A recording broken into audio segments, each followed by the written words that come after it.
संजय गौमास्ता मुख्य नगर पालिका अधिकारी रेहली और उपाध्यक्ष एवं समस्त पार्षदगण नगर पालिका परिषद रेहली की ओर से समस्त नगर वासियों एवं देशवासियों को गणतंत्र दिवस की हार्दिक शुभकामनाएं। सौजन्य से नगर पालिका परिषद रेहली। नरयावली विधायक प्रदीप डारिया के आदेश पर मकरोनिया नगर पालिका ने दीनदयाल नगर में एक आवासीय मकान की जांच करवाई। जांच के दौरान आवासीय मकान में मस्जिद होना पाया गया, जिसके बाद नगर पालिका के इंजीनियर सत्यम देवलिया ने संबंधितों से मकान के कागज मांगकर जांच की। जांच के बाद सत्यम देवलिया ने बताया कि पहली नजर में यह मस्जिद वैध नहीं है, वह जगह आवासीय प्लाट है और हाउसिंग बोर्ड की प्रॉपर्टी है। हाउसिंग बोर्ड से किसी भी मकान की लीज होती है, स्वामित्व हाउसिंग बोर्ड का ही होता है, लेकिन संबंधितों ने प्लाट खरीदकर वक्फ को दान कर दिया।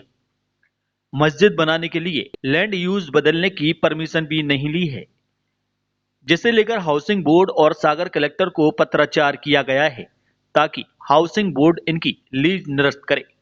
अब देखना होगा मकरोनिया नगर पालिका इस मामले में क्या कार्रवाई करती है।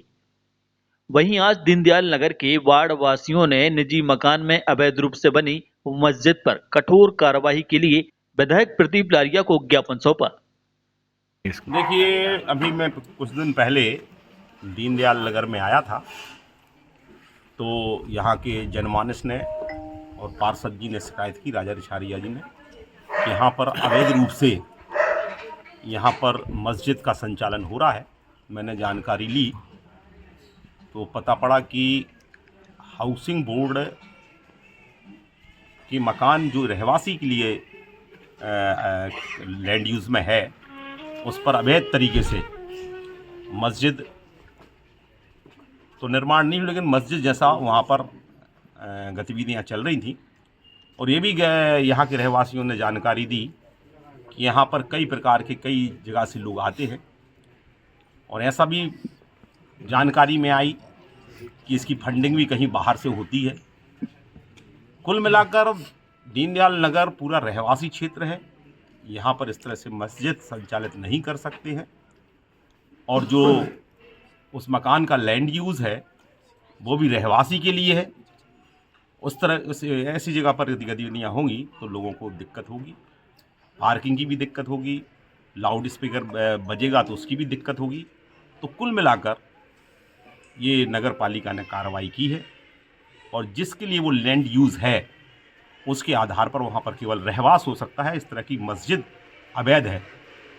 आने वाले समय में मैं समझता हूँ विभाग इस पर ठोस कार्रवाई करेगा, शासन प्रशासन ठोस कार्रवाई करेगा।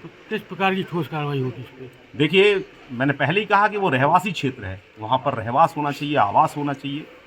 इस तरह की कोई गतिविधियाँ होती हैं तो वहाँ के लिए इसकी प्रतिकूलता है ना। वहाँ पर पार्किंग की व्यवस्था है, वहाँ पर रहवास होने के कारण यदि मस्जिद होगी तो नमाज भी पढ़ी जाएगी, और तो जिससे आने वाले समय में टकराव की स्थिति बनेगी।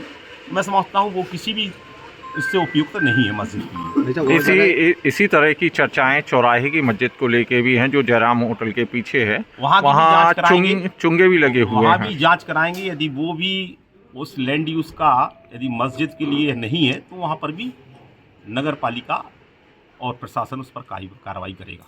जो हाउसिंग बोर्ड का मकान में जो अवैध रूप से आपने सुना होगा कि भी उसमें नमाज वगैरह पढ़ने लगी थी, तो उसी के उसमें हाउसिंग बोर्ड के नियमों का जो उल्लंघन किया है, तो उनके ऊपर जो कार्रवाई हो उसके संबंध में आवेदन किया।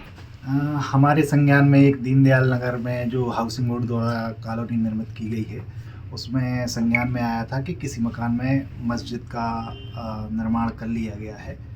चूँकि बाहर से देखने में वो एक साधारण मकान प्रतीत होता है, ऐसे में हमने अपनी एक टीम भेजकर उसके अंदर इंस्पेक्शन करते हुए वीडियो वगैरह बनाए हैं, जिसमें उसमें मस्जिद नुमा उसको आकार देकर और वहाँ पे धार्मिक क्रियाएं की जा रही हैं। तो उसमें फिर हमने उनको संबंधित को नोटिस तामील किया है, जिसमें उन्होंने अपने दस्तावेज प्रस्तुत किए हैं।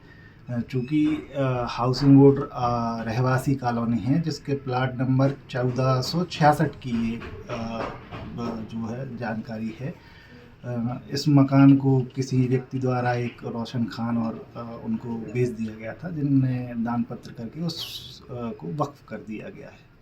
प्रथम दृष्टया जो इनके दस्तावेज देखे हैं उसमें संबंधित द्वारा 100 रुपये के नोटरी के दस्तावेजों के द्वारा माध्यम से दान पत्र किया गया है, जो कि प्रथम दृष्टया वैलिड नहीं है।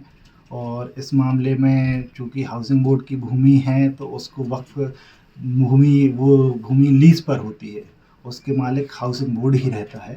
तो ऐसे में हमने हाउसिंग बोर्ड के संपदा अधिकारी को भी इस संबंध में पत्र भेजा है संपूर्ण दस्तावेजों के साथ कि इनकी जो रोशन खान थे इनकी लीज निरस्त की जाए, क्योंकि इन्होंने भूमि उपयोग का भी उल्लंघन किया है। साथ ही रहवासी क्षेत्र में ऐसी कोई भी धार्मिक क्रियाकलाप करने पर के लिए उसकी एनओसी लेनी पड़ेगी।